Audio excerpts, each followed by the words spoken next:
papo acerca de uns assuntos que para nós são bastante importantes e nada melhor do que passarmos esses minutos juntos pensando sobre significados profundos, refletindo sobre esse assunto que para nós é um rumo na nossa vida, o Espiritismo.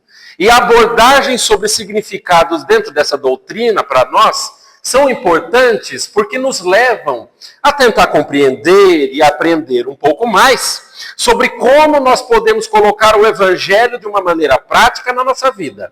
Porque de nada adiantaria ficássemos nós aqui semanalmente frequentando um centro espírita, uma igreja, seja um templo que for, discutindo sobre significados daquilo que há dentro do Evangelho, se não tivéssemos uma compreensão prática de como colocá-lo na nossa vida.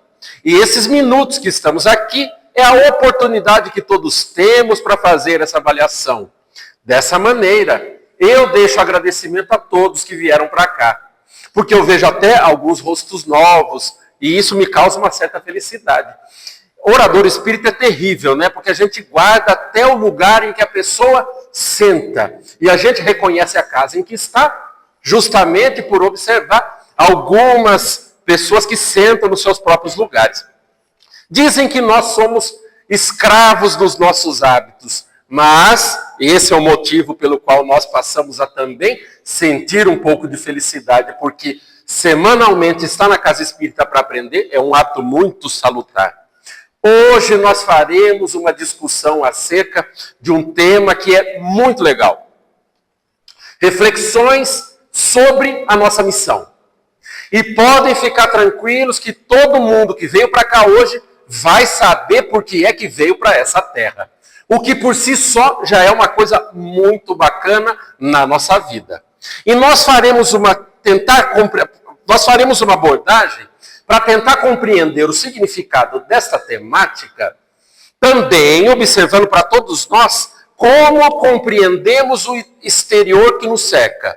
Porque necessário é, primeiro, que a gente olhe para fora, verifique o que é que exteriormente nos afeta, para que a gente olhe interiormente e decida para que é que a gente veio aqui.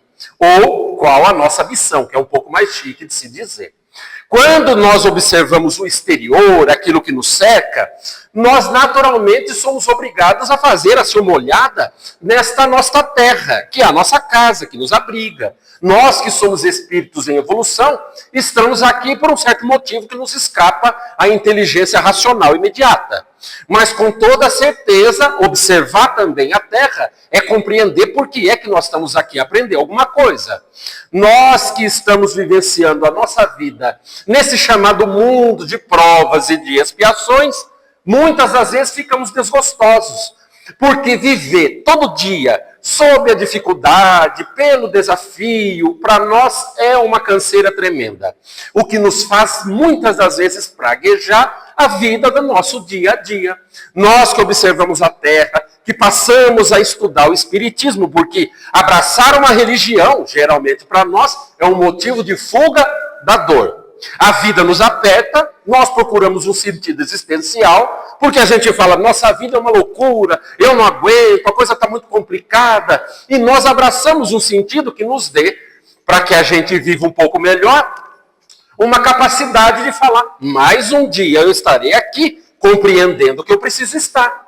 E abraçar o Espiritismo não é diferente, porque nós abraçamos essa religião, que para nós é um sentido existencial, com a vontade de entender por que é que nós viemos para cá. Por isso nós pensamos que viver nesse mundo de provas e de expiações tem tudo a ver com o tipo de criatura que nós ainda somos. Se formos nos nossos primeiros estudos para o Evangelho segundo o Espiritismo, capítulo 3º, nós podemos observar uma fala muito interessante de Jesus. E ele fala mais ou menos assim: há muitas moradas na casa do meu Pai. E, obviamente, que no decorrer do estudo do capítulo, nós verificamos que também há uma discussão sobre o significado de que cada mundo abriga um certo tipo de criatura, um certo tipo de espírito em evolução. E claro que todos esses mundos também, no seu bojo, são evoluídos ao ponto de que a criatura seja compatível com o mundo em que mora. Nós que estamos aqui nesse mundo ainda um tanto quanto complicado e difícil, estamos no nosso processo de evolução. E um dia estaremos num mundo um pouco melhor, seja esse que está sendo promovido de um mundo de provas e de expiações para um mundo de regeneração, ou seja um outro mundo mais compatível com o nosso grau de esclarecimento e consciência sobre o significado da vida. Mas compreender um pouco esse mundo que nós estamos é observar o que é que a gente tem a ver com esse mundo. Mundos como o nosso, conhecido como de provas e de expiações, tem suas características naturais, inerentes à sua própria existência. Como, por exemplo, nós podemos pensar naquelas características que fazem parte daquilo que nós vivemos. O nosso mundo tem um certo desenvolvimento tecnológico que muitas das vezes para nós ficamos até embasbacados. Quem de nós não pode observar? Quem tem uma certa idade, e falemos até porque eu vou me incluir de um ponto de vista um tanto quanto autobiográfico, no surgimento da internet. Gente, eu peguei o surgimento da internet, por incrível que pareça. Eu era do tempo, e quando eu era mocinho, na casa dos meus pais, eu vou descrever algumas coisas que eu me lembro muito claramente, talvez os amigos aqui também possam se lembrar. Eu sou do tempo em que havia o telefone, que era um dispositivo que ficava em casa. Chamava-se telefone fixo. Mas não era somente o nome telefone fixo. Era um telefone cinza, da cor dessa cadeira que tem aqui. E ele era mais ou menos assim, uma coisa de uns 5 quilos, que a gente tinha um disco cheio de números, em que a gente girava para poder telefonar para alguém. Vocês sabem o que eu estou falando? Eu estou falando assim com pessoas que não sabem o significado desse aparelho. É que eu sei, lá em Piracicaba é um pouco menos desenvolvido que Iracemápolis, mas com certeza esse dispositivo, se vocês foram para lá, vocês viram, claro. E era uma coisa fenomenal. Esse tipo de telefone, em que a gente discava, e a gente esperava assim sempre à meia-noite para poder fazer a conexão com a internet. Uma internet discada que não dava linha nunca, mas a gente entrava para bater papo. É uma coisa fenomenal que naquele tempo a gente gostava. Hoje a gente morre se ficar com o nosso celular, porque é todo mundo querendo conversar, e todo mundo mandando mensagem, num tal de WhatsApp que todo mundo ganhou, além da tecnologia, uma certa ansiedade para a sua própria vida. Coisas de um mundo de provas e de expiações que um dia chegará à evolução como um mundo de regeneração. Mas vocês se lembram também que nessa época, a existência desse telefone, para a gente comparar como as coisas evoluem, né? Nesse tempo, telefone era uma coisa que quem tinha era rico. Colocava-se até no imposto de renda. Era uma coisa fenomenal. Eu lembrava-me das pessoas que eram assim parente, ou de repente assim amigo, porque eu era muito novo, que tinham 2 linhas, alugavam uma linha. Era uma coisa assim que eu falava, gente, essa pessoa é um milionário, tem 2 linhas telefônicas. E a gente vê a passagem do tempo e o desenvolvimento tecnológico que nós adentramos, que saímos daquele tempo, lá do passado, que alguns de nós, com certeza alguém aqui que é muito novinho, nem sabe o que é, está boiando, mas procura no Google depois que você vai entender. E hoje nós temos os chamados smartphones. Olha, até o nome ficou mais chique, ficou mais desenvolvido só na nomenclatura. E a gente fala, eu sou do tempo que a gente chamava celular, aquela coisa que era um tijolo, mas hoje é um smartphone, que a gente digita e fala com alguém no outro canto do mundo com apenas um teclar de uma tela touchscreen. Ai, que coisa chique. Eu fico até mais desenvolvido só de falar. Mas a gente pensa nesse tipo de coisa, como o mundo nosso ainda tem belas. O desenvolvimento não somente da internet, que mudou toda a forma de comportamento de todo mundo que está aqui.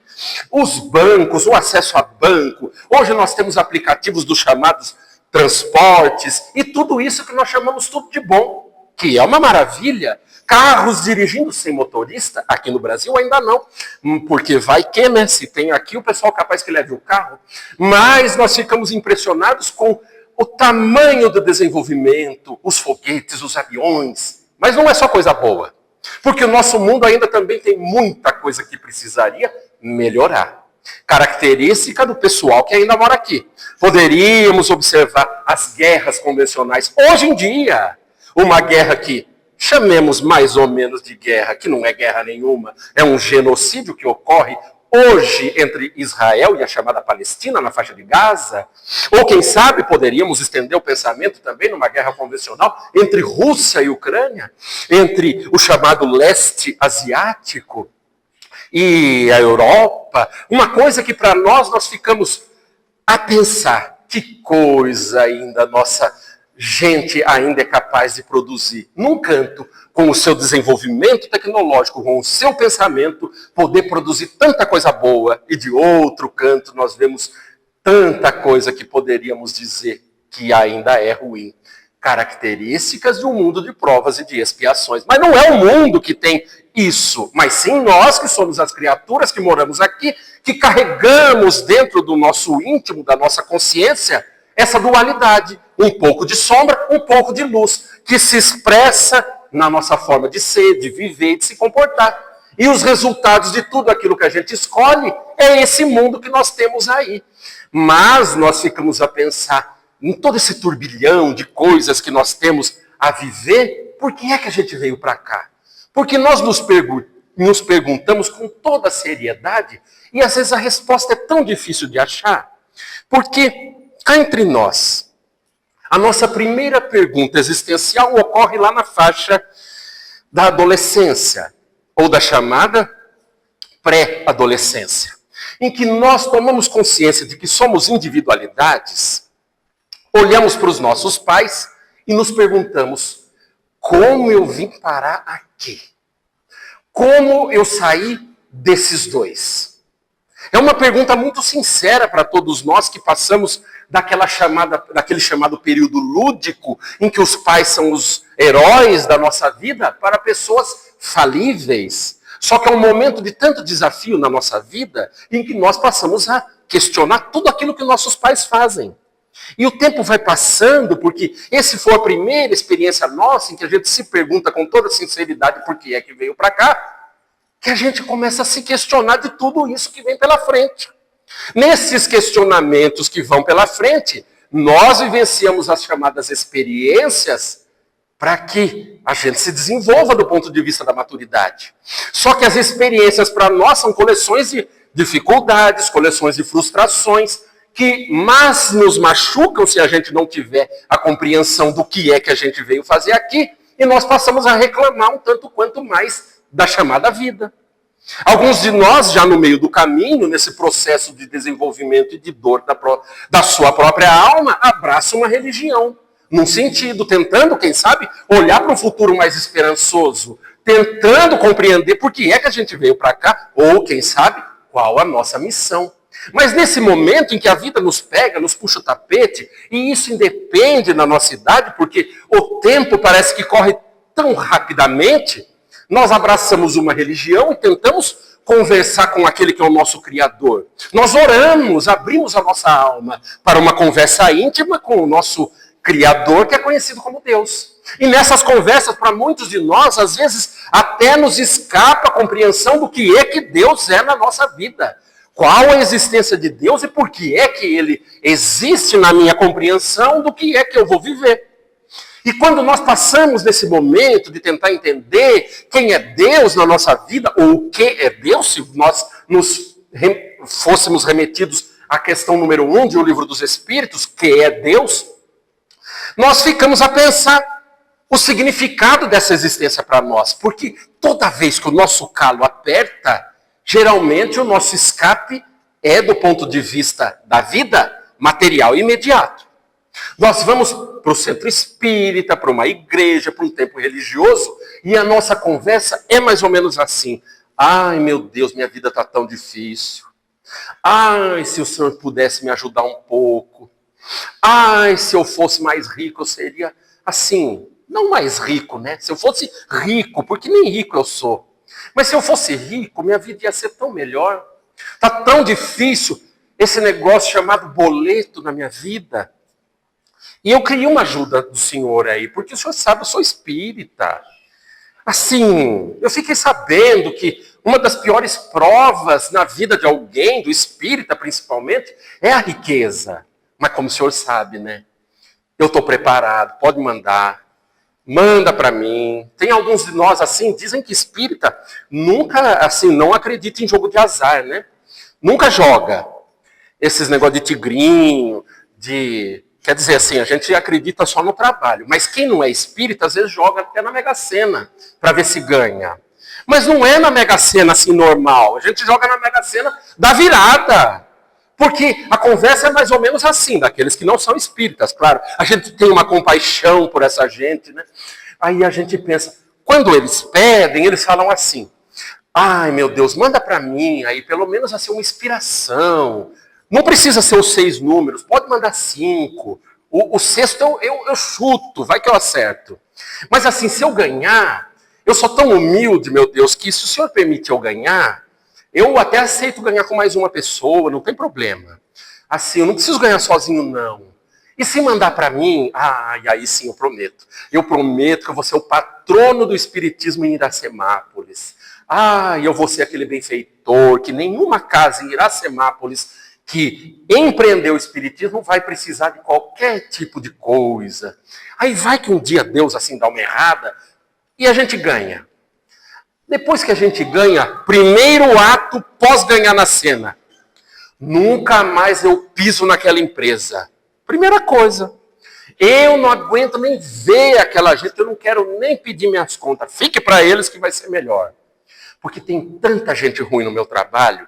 E geralmente a gente expressa, a gente fala muito dos outros e a gente se apresenta falando dos outros. Se a gente falar muito mal de todo mundo, significa que a gente, às vezes, não é muito boa coisa.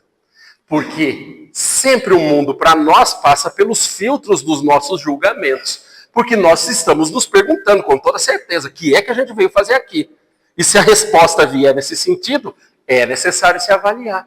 Mas aí a gente fala, tudo bem, não piso mais na empresa, agora eu vou dar uma descansada, porque sabe como é? Eu estou tão cansado, eu vou fazer assim um turismo, eu quero conhecer Paris, a Cidade de Luz, eu quero lá tirar foto na Torre Eiffel, aquela coisa toda assim doida, que depois que a gente ganha um dinheiro, é louco para fazer.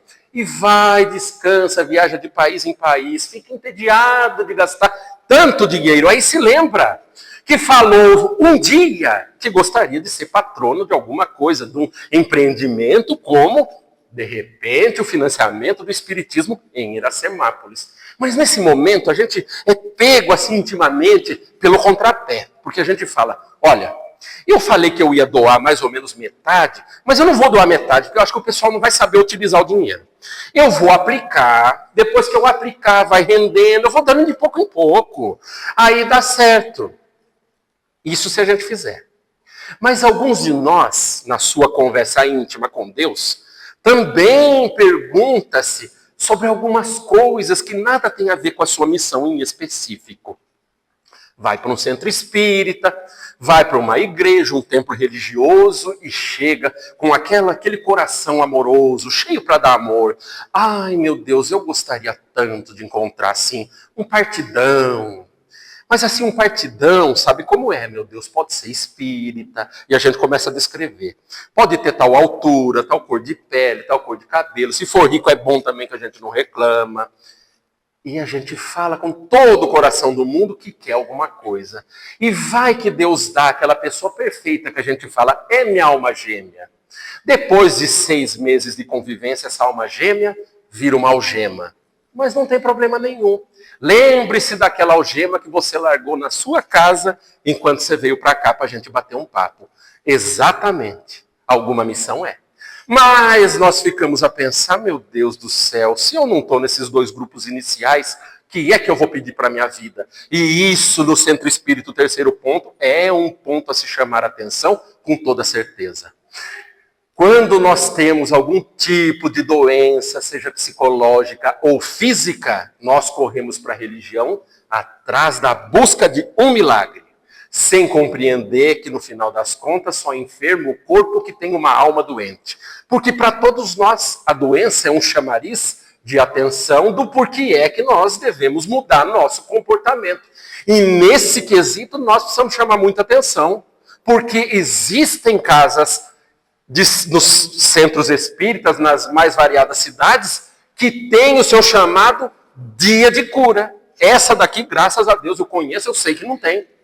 Mas tem dia de cura, e quando tem dia de cura, sai gente pelo ladrão da casa, abarrotado, gente de pé, porque quer cura. E tem gente que quer ser curada e tem gente que quer curar. Encontram-se as pessoas com suas necessidades. E nós devemos chamar muito atenção no nosso meio para que a gente compreenda que para nós, às vezes, a doença é uma bênção. Querem um exemplo? Se eu passo, nós somos pessoas reencarnacionistas, é um dos pilares do espiritismo. Se a gente passa uma vida inteira bebendo cachaça e nós não temos nenhum tipo de problema do fígado ou algum tipo de problema no nosso sistema nervoso pelo consumo do álcool, que é um tóxico, com certeza as consequências deste mau hábito virão em outra vida. Aí, de repente, nasce uma criança com problema de fígado, cirrose hepática, não pode beber. É uma bênção. E nós que praguejamos porque a gente tem uma unha encravada. Deus não gosta de mim. Eu joguei pedra na cruz, sem compreender o significado disso para nós. E compreender a nossa missão, ou para que a gente veio aqui, é observar o exterior, a influência do exterior no nosso íntimo, e por que é que a gente está vivendo todo dia sob a dificuldade. Mas é claro que a gente começa a observar que essas necessidades materiais para nós não são o nosso objetivo fundamental. Mas então o que é o nosso objetivo fundamental? Nossa realidade espiritual. E a realidade espiritual para todos nós, com certeza tem uma participação daquele que para nós é o nosso modelo e guia. Lembremos-nos da questão 625 de O Livro dos Espíritos. Qual o ser mais perfeito que Deus nos deu como modelo e guia? Resposta mais sintética do livro, de 1042 perguntas e mais uns itens. Jesus.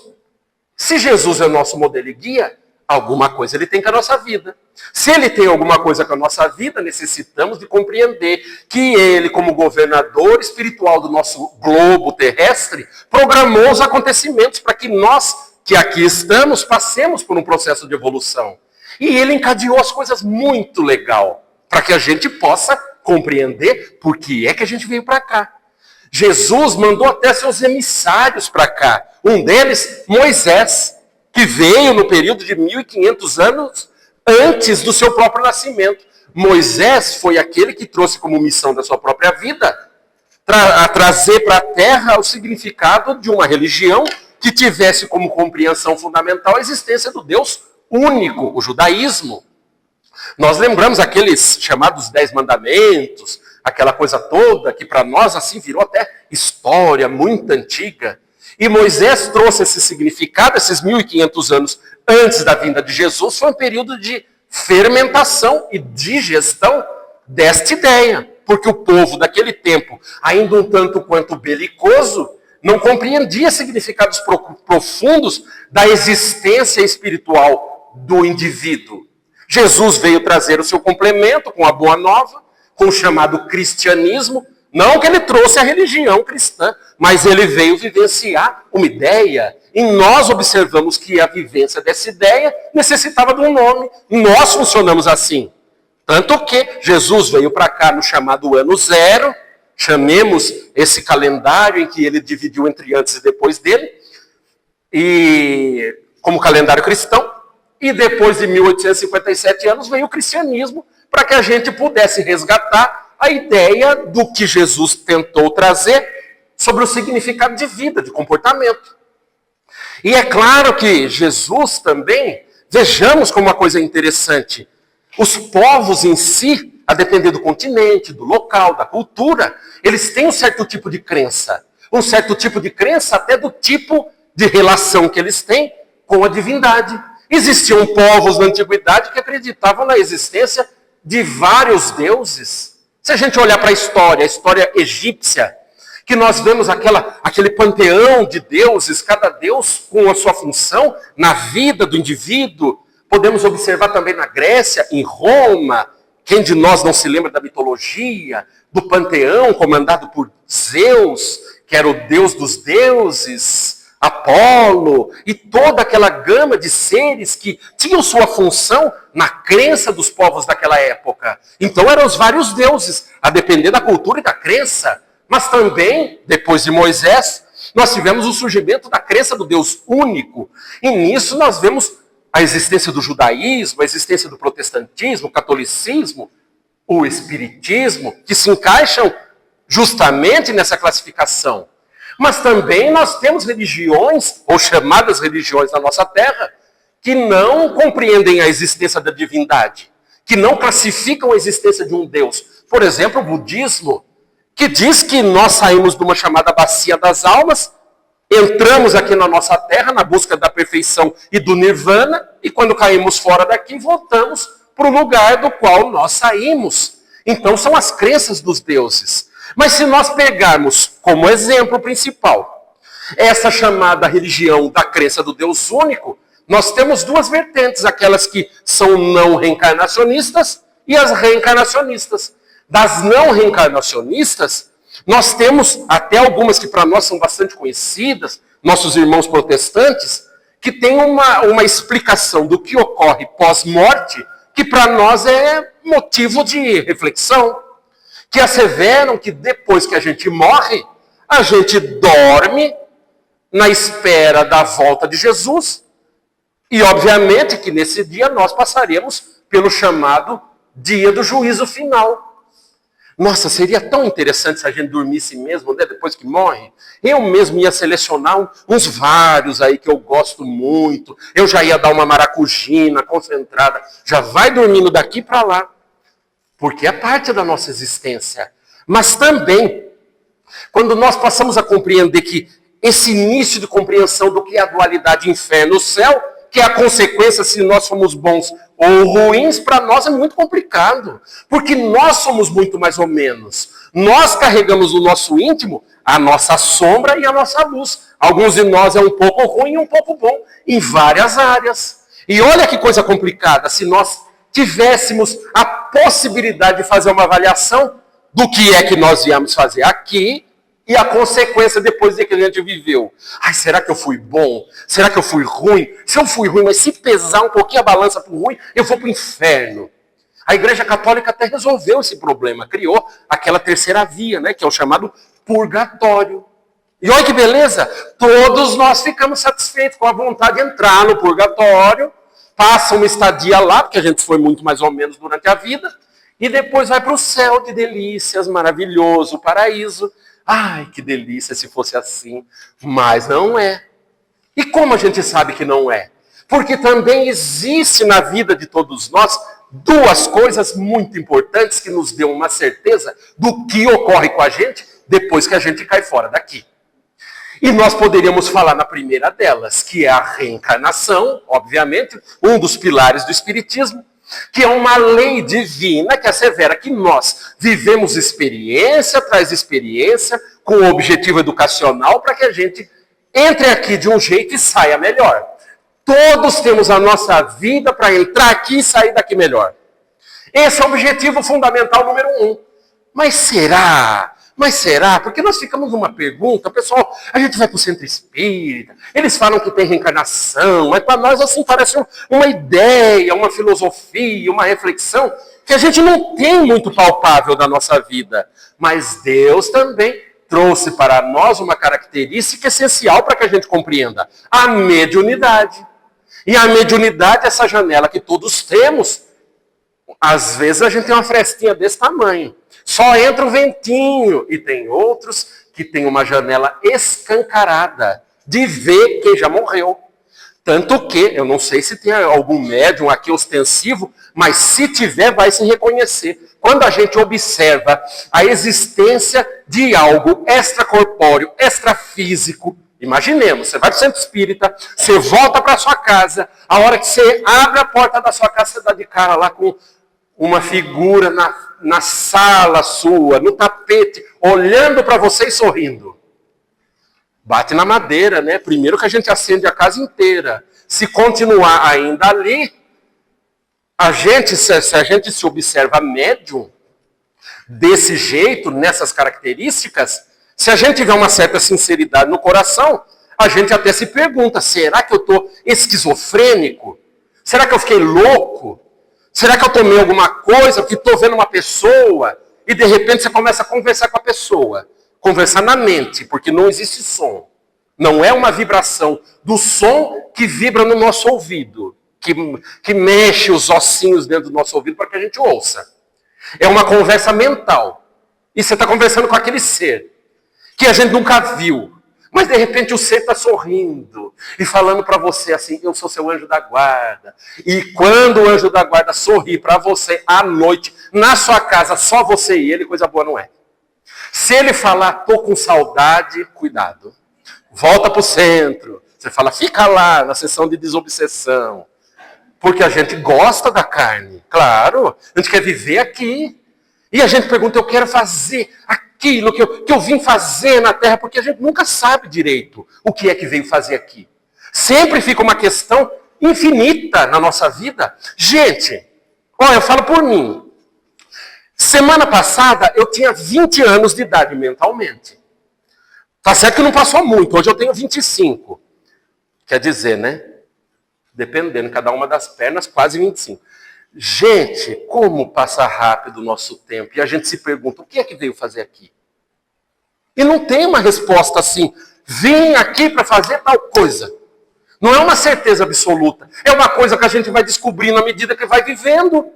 E vai vivendo um problema, supera o problema, vem outro problema, depois de outro problema, aí nasce filho, e aí já o objetivo muda. A gente fala, eu quero ser bailarino do russo, aquelas coisas doidas assim, que a gente quer ser astronauta, é o meu sonho. E de repente acontece alguma coisa na nossa vida que a gente fala, escapou. Filho é um negócio fenomenal, né? Escapou. E quando escapa filho, gente do céu, até nossos sonhos mudam. Porque o nosso sonho vira o sonho do filho. O filho tem que crescer com saúde, tem que ter educação. E a gente começa a traçar os sonhos do filho, pelo filho, sem saber o que é que ele veio fazer. É tão curioso essas coisas, né? Porque é muito família, né? A gente faz parte do nosso ser, de como nós vivenciamos as coisas. Mas nós nos perguntamos, o que é que eu vim fazer aqui? E lembremos-nos de Jesus, porque nós ficamos assim, né? A maioria de nós, a gente não tem mediunidade. Reencarnação é um negócio filosófico, que a gente até entende mais ou menos como funciona. Assim, se a gente começa a estudar o espiritismo, a gente introjeta esse pensamento. Mas se a gente é espírita, de ouvir dizer, se a gente é espírita, de esquentar centro espírita, é necessário um pouquinho mais de esforço para compreender. E aí, como é que a gente tem a certeza absoluta de que a vida continua? Lembremos-nos de um fator histórico que aconteceu na nossa terra, que é inegável, a morte de Jesus. Jesus foi crucificado numa sexta-feira e ressuscitou, e permitam-me utilizar a palavra ressuscitou, tá? Porque isso daí é profissão de outras religiões. E ele retornou no domingo de Páscoa.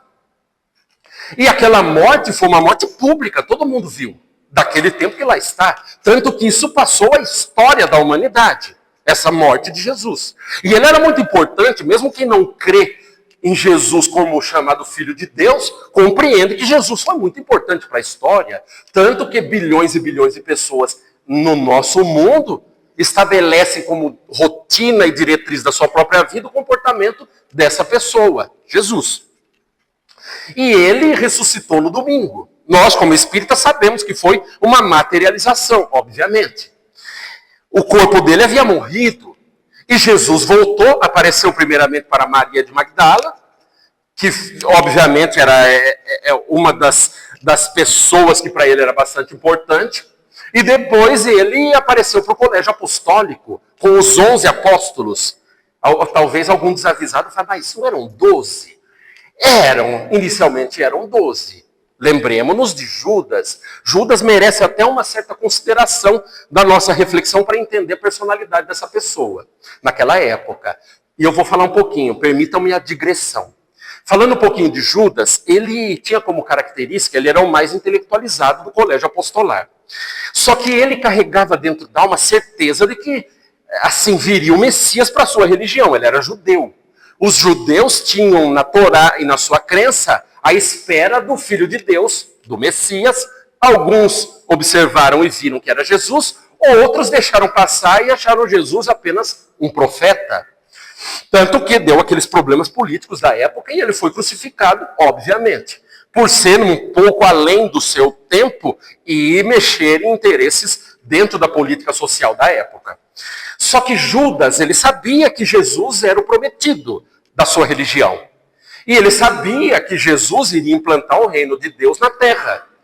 Então, Judas, ele era assim meio apressadinho. Ele olhava para Jesus e ele pensava, mas Jesus é meio devagarzão. E por favor, viu gente, isso daqui é uma licença poética minha. Não vai sair do centro espírita e vai falar, Judas olhava Jesus e falava que ele era devagarzão. Não é isso, eu estou fazendo uma licença poética para a gente entender o contexto. Então ele pensou, eu vou dar uma ajudinha para Jesus. Eu vou lá, eu entrego Jesus, quando pegarem ele, ele vai mandar vir para cá os seus anjos, arcanjos, e vai implantar o seu reino, porque ele, na sua ignorância, achava que o reino de Jesus e de Deus na terra seria a subjugação do Império Romano da época. Lembremos-nos que o Império Romano dominava todas as terras. E, obviamente, que todo domínio de terra nova trazia como consequência a imposição de impostos extorsivos. E problema de imposto já tinha desde aquela época, gente. Aqui é consequência, mas reclamavam já desde aquele tempo. E Judas fez isso. Jesus, obviamente, não ia implantar o reino de Deus na força, porque o seu reino deveria ser implantado no coração da humanidade. E ele, obviamente, viu que meteu os pés pelas mãos. O remorso lhe ocorreu de uma certa maneira que ele foi e se enforcou. Tanto que, voltemos à nossa história, 12 menos 1. E ele, tanto que alguns desses apóstolos, até para nós, são bastante característicos e próximos. Quem não se lembra, todo mundo que mora no interior sabe, São Tomé tem que ver para crer. Jesus já sabia que Tomé era assim. E ele queria tocar as chagas de Cristo para saber se era ele mesmo. E lembremos, não era na mão, na palma da mão, tá? Era no pulso, as chagas de Cristo. Porque do ponto de vista biológico não dá para prender um corpo fixando pela mão, rasgaria. Tinha que ser no pulso. Aí ele foi lá tocar as chagas de Jesus. E observou que era ele mesmo. Só que nessa época aconteceu, obviamente, uma virada de chave. Os discípulos, os apóstolos, todos eram meio medrosos. Porque encarar as legiões do Império Romano era muito complicado. Os soldados. Mas eles observaram que Jesus estava vivo. Mudou, obviamente, o seu tipo de comportamento perante a sociedade. Eu vou dar minha vida a uma causa. Todos eles ficaram muito corajosos naquela época. E se entregaram. Tanto que nós vemos os aumentos daquele chamado circo romano, em que colocavam os cristãos nos circos lá para ser comidos por feras, para serem mortos, despedaçados, para que o povo pudesse se divertir com a desgraça deles. Mas eles iam felizes, cantando, porque sabiam que a vida continuaria. Sabia que a sua missão na vida era além daquilo do que eles passavam. E a continuidade da sua própria vida passou a ter um novo significado. Por quê? As coisas são assim. Só que começou a dar um problema. Por quê? Pensemos, os cristãos falando, existe um Deus único. E os romanos falando, não, os mais fortes são os nossos deuses, que são vários deuses, nós somos politeístas. E os cristãos falam, não, vocês são irmãos nossos. E eles dizem, não, vocês são cidadãos de segunda classe. E os cristãos falavam, até o imperador é nosso irmão. Aí foi o cúmulo. Porque os romanos falavam, o imperador é uma divindade. O que ele diz é lei. E aí começam esses problemas entre grupos. Só que problemas entre grupos, do ponto de vista de resolver, a divindade faz resolver essas desavenças. A divindade sempre prepara algumas coisas para todos nós. Primeiramente, eu vou falar individualmente. Gente, existe, do ponto de vista da ação e reação na nossa vida, existe uma coisa que nós todos precisamos prestar atenção. Pense naquela pessoa que você mais ama na vida. Aquela pessoa que você gosta, pode ser seu filho, pode ser um parceiro, pode ser uma mãe, um pai, seja quem for. Se houver amor mútuo, vocês estarão ligados pelo resto das existências. Porque o amor une as pessoas. Mas tem um negócio também na vida de todos nós que a divindade foi muito sábia. Ela também une as pessoas que têm um amor doente. Ódio. Então, gente, se tem alguém assim que você não gosta muito, que você está assim meio na desavença, que você não acertou muitos ponteiros nessa vida, fique tranquilo, se não acertar, Deus vai colocar na sua vida na próxima existência. Ai, que vontade de acertar, né?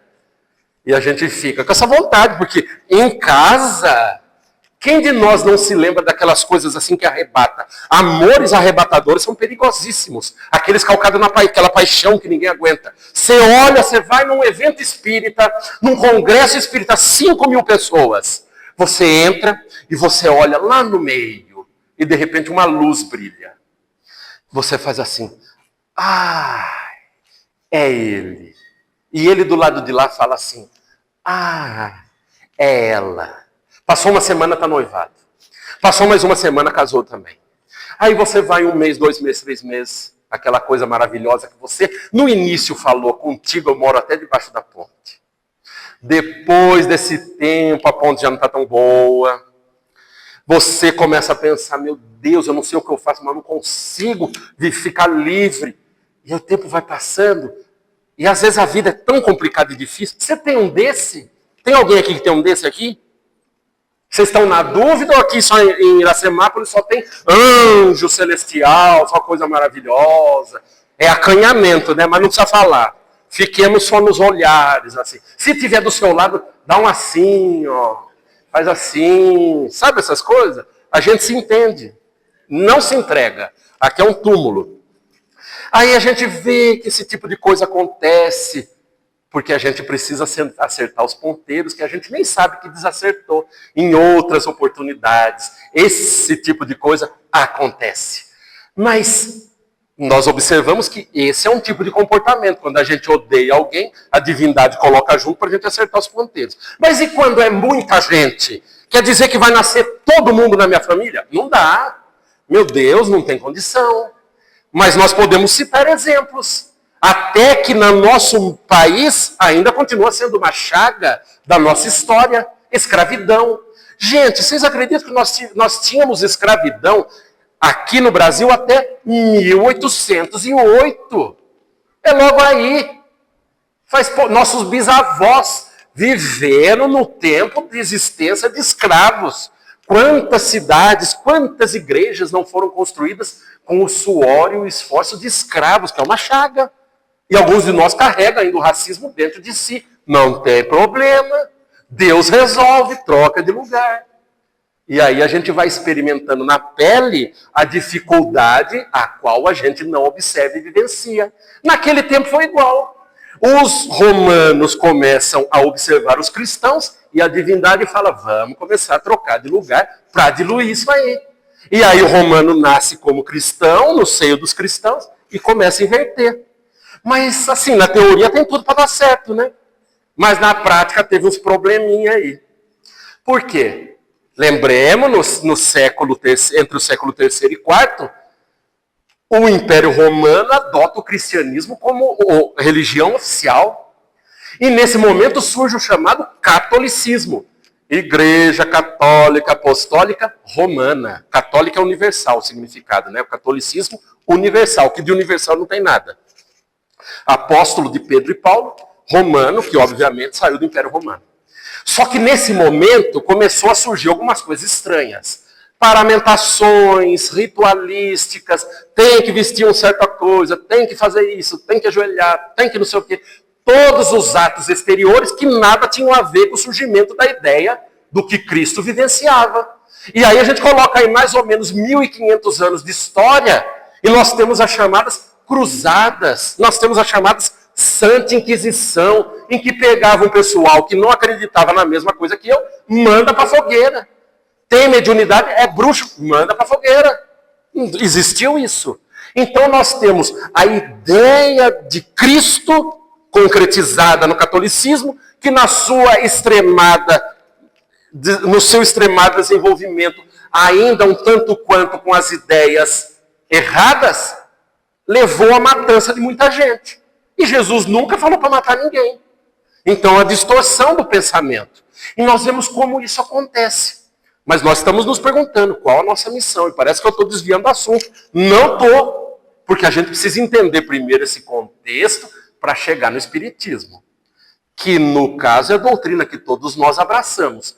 E, gente, eu passei tanto tempo me perguntando o que é que eu vim fazer na Terra, que um dia eu fui fazer uma palestra numa casa, eu não vou falar qual casa que é. Eu vou contar o milagre, mas eu não falo o santo.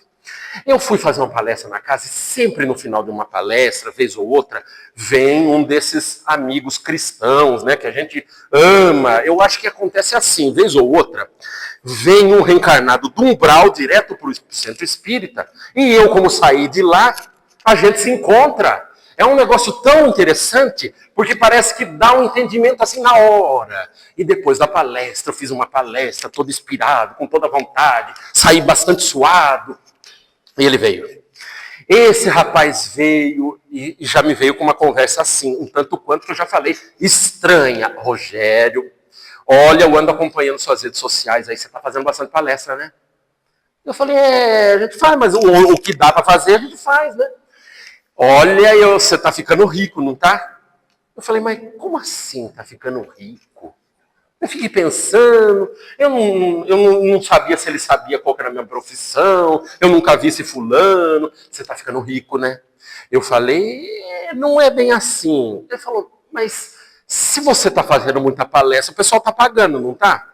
Devia ser aqueles espíritas de primeira viagem. Eu falei, não funciona muito bem assim, né? Eu falei, geralmente assim, espírita, que é espírita mesmo, não cobra. Ele falou, não cobra? Eu falei, não cobra. Às vezes até paga para ir fazer. E ele ficou assim com uma cara que eu falei, meu Deus, eu acho que eu falei assim, alguma injúria, alguma coisa. Ele falou, então quer dizer que você vai fazer essa palestra à noite e ainda paga para fazer? Eu falei, tem o nosso tempo de descanso. Às vezes você vai para longe, tem gasolina, tem pedágio, tem todas essas coisas, mas a gente faz porque gosta. Ele falou, já sabia. Espírita, não, eu sabia que espírita tinha um problema. Eu falei, mas qual que é o problema? Nenhum de vocês bate bem na cabeça. Eu nessa hora, eu juro, eu fiquei assim em crise. Eu fiquei naquela, eu não sei se eu batia bem na cabeça ou não. Eu que fui para o centro espírita, eu falei assim, hoje eu vou sair bem, né? A gente fala palestra, aquela palestra com entrega, né? E aí vem um ser desse daí para perturbar e manda uma dessa, eu saí com crise. Eu falei, mas meu Deus, eu acho que eu tenho algum problema. Isso a gente é bem sincero, né? E saindo, né? Depois me despedi dos irmãos, dos amigos, essas coisas. E fui pro carro e tal. E aí, geralmente, ele vai dirigindo e vai pensando na vida. E eu comecei a pensar se eu tenho problema. Eu falei, mas meu Deus, eu acho que eu tenho algum problema mesmo. Porque para ir lá longe, demora, e cansa, depois de um dia, e a gente chega em casa e tem que dormir pouco. É terrível. E a gente começa a entrar nessas conclusões, que não são conclusões de nada, né? E aí eu comecei a me perguntar, meu Deus, por que é que eu faço isso? E eu não tinha uma resposta objetiva sincera. Mas falei, vai que no livro do Espírito, de repente, sai alguma coisa aí que me elucide essa questão. E eu topei com uma questão que para mim foi muito interessante, questão 621. Onde está escrita a lei de Deus? E a resposta, na consciência. Eu falei, gente, tá aí. Eu não sei por que é que eu faço isso. Mas quando eu me pergunto intimamente, a resposta que eu tenho é porque eu devo fazer isso. No meu caso é isso. E a gente fica todo mundo aqui se perguntando, né? Porque às vezes a gente tem, eu falo assim até profissionalmente, professor é uma profissão assim no nosso país que tem as suas características. E com certeza tem vários aqui que são professores. Eu não conheço ninguém aqui do ponto de vista profissional. Fique tranquilo que não é indireta, não. Se eu tiver que falar, é direta. E aí a gente pensa, gente, professor, ter que cuidar daquele bando de criança educada que a gente encontra todo dia, ganhando salário poupudo, de juiz para cima, e ainda topando com um pai que acha que você tem que dar educação, quando na verdade o professor tem que dar instrução, tem que ter muito amor. E é uma missão. É uma missão na terra de colocar uma semente naquele solo daquela criançada que um dia vai ser gente grande como nós. que vai decidir o futuro. Nós vamos passar a direção que hoje nós estamos segurando para essa gente. E às vezes a gente fala, e é um exemplo, professor, na profissão, médicos, enfermeiros, lixeiros, cozinheiros, gente que nos alimenta. Gente, para fazer comida bem feita, tem gente que tem uma mão que eu falo, meu Deus do céu. Diz que espírita não gosta de comer, né? Eu gosto. Gente do céu, se eu encontro a cozinheira, ai meu Deus, eu amo até a alma se a comida for boa. E para nós é assim, né? E nós falamos, gente, que coisa boa, né? Topar com gente boa, gente do bem. Só que alguns de nós estão com a sua missão dentro de casa. E às vezes fala, gente, eu tenho que cuidar dessa pessoa aqui para mim. Eu não sei porque essa pessoa é difícil na minha vida. Mas se eu já sou esclarecido, eu tenho que fazer alguma coisa. Às vezes um filho, às vezes um pai, às vezes uma mãe. Quem de nós aqui também com certeza tem esse tipo de exemplo? Não teve um pai rígido ao extremo. Sabe aquele que ele falava assim para você? Eu quero você aqui dentro de casa às 9 da noite. Mas às vezes a gente saía, porque é época de conhecimento, de que a gente está evoluindo e está namorinho. Gente, na minha época namoro era uma coisa. Era uma coisa tão legal namoro que era assim. Primeiro que você ficava amiguinho do irmão da menina. Ele podia ser até chato. Mas você ficava amigo, emprestava bicicleta, emprestava patinete, para ele falar para você, você é meu melhor amigo, vá lá em casa. Quando ele falava isso, gente, era uma alegria no coração. Aí você ia e queria pegar amizade com a irmã, e você queria ser. E demorava aqueles 6 meses para pegar na mão. Ai, era terrível. E depois mais um ano, primeiro selinho. Ai, esse negócio é tão bom. Carregar isso na memória não tem preço. Hoje já é um negócio tudo esquisito, né? Porque parece que a gente conhece na intimidade, pergunta o nome depois. Eu nem sei, sabe? É uma coisa meio de trás para frente, né? Eu nem sei, eu sou de outra época, gente. Se tiver alguém, depois me explica, depois da palestra, como é que é. Mas a gente vê esse tipo de coisa, como é bom observar que tudo isso que fez parte da nossa vida, mas a gente mesmo assim, falando para o nosso pai que era rigoroso, e ele falava, chega às 9. A gente chegava às 9h05, e ele esperando a gente com o psicólogo atrás da porta. Às vezes era o cinto, às vezes era um chinelo, e alguns que são do interior, varinha de marmelo. Quem conhece aquilo que tomou, enrola na perna, chega até no perispírito a dor. Nunca mais a gente esquece a lição educacional da psicologia. E alguns também passam pelaquela fase da mãe superprotetora, controladora, que a gente fala, meu Deus do céu, que a gente, depois que fica velho, tem que, entre aspas, matar do ponto de vista psicológico essa mãe, porque domina o nosso ser. A gente vai para um relacionamento trazendo todas essas chagas da infância, do relacionamento com pais, que também às vezes nem tiveram a amorosidade completa para que pudessem doar alguma coisa para a gente. E a gente coloca a culpa de toda a nossa infelicidade naquele passado. E não é bem assim. Mas o nosso sentido é compreender que, apesar de tudo, todos temos uma missão. Primeiro, amar-se. Compreender-se.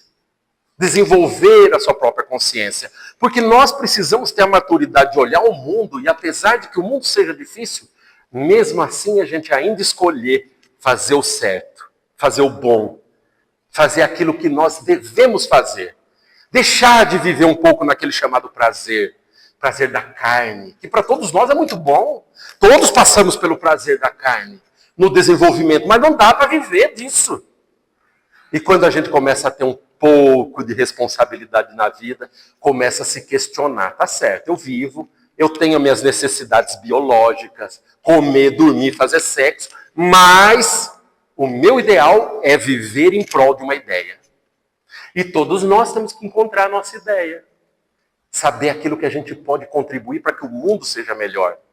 Plantar flores, plantar árvores, ser uma pessoa que por onde for vai deixar pegadas um pouco boas e luminosas para quem vier para trás. E, gente, aqui também acontece um fenômeno como muitas casas também ocorrem. Eu olho para esse relógio, eu falo, gente, eu dou uma piscada, foi a nossa conversa. Mas como é bom, né, a gente poder tirar alguns minutos da nossa vida para fazer uma avaliação legal sobre o que nós vamos fazer conosco mesmo. Com o tempo que a gente ainda tem. Porque que seja hoje o meu tempo de descobrir que a minha missão ainda está em tempo de ser cumprida. E eu faço votos de que todos agarremos com muita boa vontade para poder observar que a gente pode fazer diferente. Não na segunda-feira que vem. Hoje, já, saindo daqui, sabe aquele que você largou em casa, a sua algema? Comece por ele. E fale, hoje eu vou ser uma pessoa diferente. Para a gente observar que as nossas atitudes mudam o nosso entorno. E eu faço votos que a gente abrace, muitas das vezes, uma vida um pouco mais dolorida, mas com sentido existencial. Assim, meus amigos, por fim, para não cansá-los mais, eu rogo a Deus para que essa noite, para todos nós, seja coroada de bênçãos. Que levemos essa energia do entusiasmo para onde a gente for. Que a gente possa viver dignamente a semelhança do que teria dito Paulo. Que sejamos cartas vivas daquilo que a gente crê. Para que a gente leve esse chamado espiritismo no nosso comportamento, que é o mais essencial. E, obviamente, eu deixo aquele abraço já cheio de saudade, rogando a Deus que numa próxima oportunidade nós tenhamos a possibilidade de vir para cá, bater um papo, se empolgar para viver melhor e feliz. Assim, meus amigos, por fim, eu paro por aqui e deixo aquele abraço gostoso e até uma próxima, se Deus quiser. Muito obrigado.